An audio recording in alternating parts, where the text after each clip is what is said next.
Looking to buy an investment property in 2020? Then please avoid these danger zones.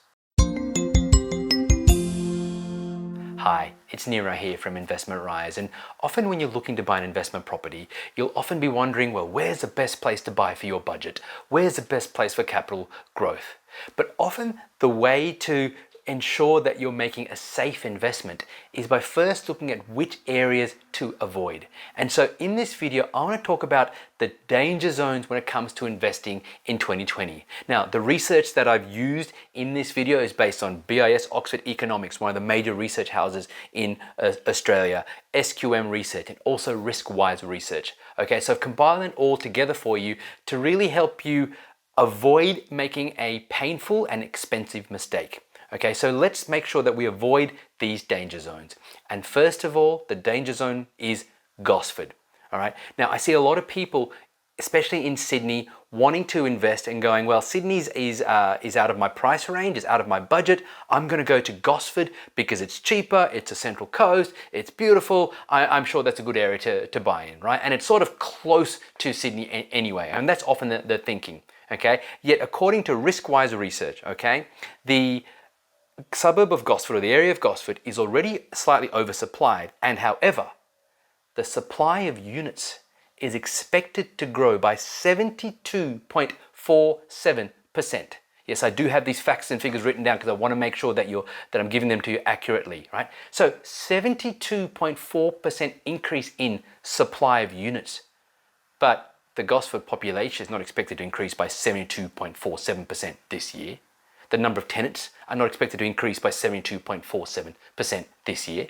Okay, so Gosford is an area that you want to stay clear of, especially if you're looking to buy a property that's got good potential for growth and it's easy to get your property rented. And isn't that what you're looking for? All right, so Gosford, strike that off your list. Then we look at suburbs like Mascot. Okay, now Mascot is an area that again has huge oversupply, and yet it's still expected that the supply will increase by 17.67%. But here's the other thing with the suburb of Mascot. While other areas in Sydney have grown in value, Mascot, according to Riskwise Research, the price fell by 4.6%.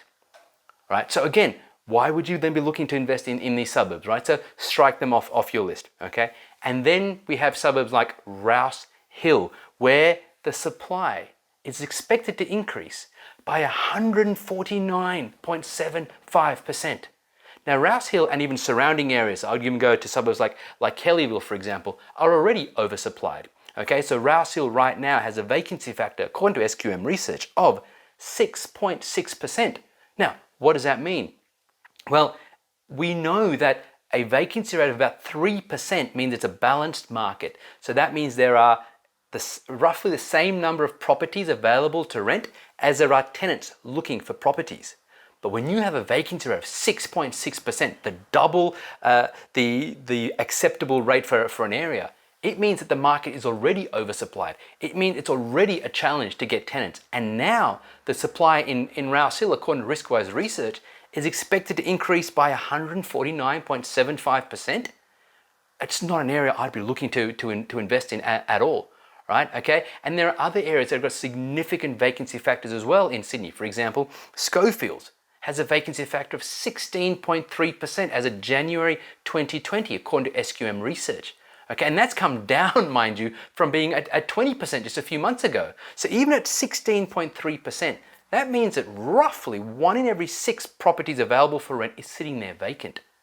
Okay, now why would you want to buy an investment property in these areas? Now, don't get me wrong, I'm not saying Rouse Hill isn't a nice area. I'm not saying Schofields isn't a nice area. These are nice areas. I know a lot of people are moving into these areas, yes. But as an investor, these should be areas on your danger zone because you've got massive oversupply issues and you're going to really struggle to get them rented. Okay, so that's in New South Wales. What about Queensland? Okay, well, some of the real danger zones are Surfers Paradise, where the unit supply is expected to grow by an additional 19.46%. Okay, so that's roughly 20%. So that means that if for every 5 units there are right now, there's going to be an extra one. And Surfers Paradise has already got an issue with vacancy. Okay, so this is where when I see so many people saying, oh, look, I want to buy close to the beach and I really like the area, or I can go there for a holiday. Sure, but you've got to look at, well, other things that are going to help make sure that you're making the right investment. Okay, and so again, Surfers Paradise, strike that off your list. It's a danger zone. And then the other one in Queensland is Fortitude Valley. Again, an area where I know lots of people have bought off the plan units in those markets, and some of them have really suffered. So don't take the risk. Now, mind you, you'll find that a lot of these areas we are talking about the unit market, because I really believe in 2020, the unit market as a whole is a real danger zone for so many people. And I've got more data coming to back that up. Okay. Now, what about Victoria? Okay, well, Victoria, the suburb of Clayton, will add an extra 23.97% of supply to the market in the next 2 years. Okay, and then you have Docklands at 22.3% and Box Hill at 20.41%. All suburbs that are already in slight oversupply and will be in significant oversupply based on these statistics within the next 1 to 2 years. Why would you want to be buying these kind of units in these areas, right? And often the reason I see people looking to even buy a unit is because they say, well, I want to invest, but I either don't have the budget to buy a house, or I want a stronger yield, and I've heard that units are better yield, and aren't units safer? Okay, but I think that's really outdated data. What we're seeing right now is units are often riskier for so many people. And really, if you want to look at growth, focus on houses. I'll tell you more about that in just a moment, okay? But if we keep going further, what about suburbs like Adelaide? Well, that's been a danger zone as well, with 20.03% additional unit supply planned the next 2 years. And Darwin, 26.99%. So now, with risk-wise research, it's pretty much said Adelaide and Darwin, stay away from them, okay, completely. All right, so even though they may be cheaper, you might be thinking, oh, these are good areas to invest in. They've been identified as danger zones by research firms, and that's all they do. So why would you want to then go and take that unnecessary risk? Okay. Then we also look at, for example, what's been the capital growth for units versus houses, because a lot of people, as I said, want to look at units. Okay. So this now data is a little bit scary, because it talks about the most common type of investment that most people look at. All right, which is off the plan units. Now, if you've seen any of my past work, I've talked at length about why I do not recommend off the plan units as a safe investment. I think it's actually a very high risk investment. But here we go.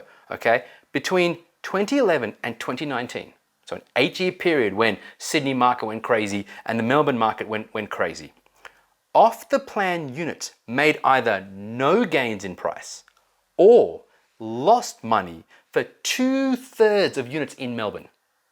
That means if you bought an off-the-plan unit in Melbourne, you had two out of 3 chances, right, or 2 chances in 3 that you were going to lose money or you would have lost money. Right? So if you made money, consider yourself a lucky one if you bought an off-the-plan unit in Melbourne. Okay, and in Brisbane, 50% of apartments either made no gains in price or lost money, and in Sydney it was 25%. All of that data comes from BIS Oxford Economics. Okay, so a very data-heavy message, but here's what you want to take away. Stay away from the unit market as a whole if you're looking to invest in property. Stick to houses in good locations. I would say look at the capital cities only, because I think that's where we know that's where the population is growing. And make sure you are doing your research, get some advice, and ensure you don't make an unintentional mistake and buy in a danger zone, which would cost you significantly. Really hope this video helps. Hey, thanks so much for watching. If you found this video valuable and you're thinking you might like my help to help you find an investment property, then head on over to nerocall.com to discover our unique 5-step process that's helped my private client group purchase now well over $66.2 million worth of property. And then if you like what you see, you can book in for a free half-hour phone consult with me personally. Either way, thanks again for watching.